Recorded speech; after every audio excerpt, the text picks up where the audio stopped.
Hello, আজকে একটি নতুন ভিডিও নিয়ে চলে এসেছি। আজকের ভিডিওটিতে আমি একটি আলপনা এঁকেছি, সেটাই তোমাদের সাথে শেয়ার করছি। তো প্রথমেই আমি একটি পেন্সিল দিয়ে সুন্দর করে একটি ছবি এঁকে নিয়েছি, মানে আমার মনের মতো। তোমরাও তোমাদের মনের মতো একটি ছবি এঁকে নিতে পারো, বা এই ভিডিওটি দেখে দেখেও করে নিতে পারো। তারপরে আমি ফেব্রিক কালার নিয়ে, মানে হোয়াইট কালার ফেব্রিক কালারটি নিয়েছি।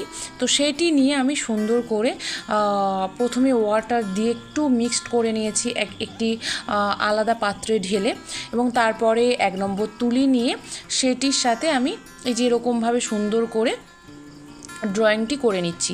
প্রথমে তো আমি বললাম একটু সুন্দর করে ছবিটি এঁকে নিয়েছি, এবং তারপরে আমি এই যে আমার মনের মতো একটি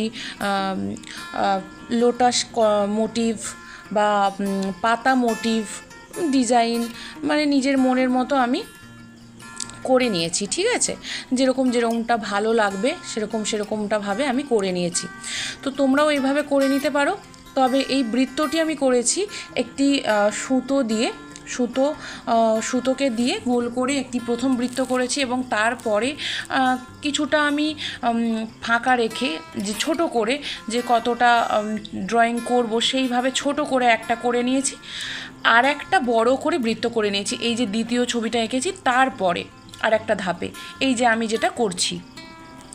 তো এইভাবে আমি এটাকে একটু বাঁকিয়ে, মানে এস আকৃতির করে তার ওপর পাতা মোটিভ যে ডিজাইনটি আছে সেই ডিজাইনটি আমি করে নিচ্ছি।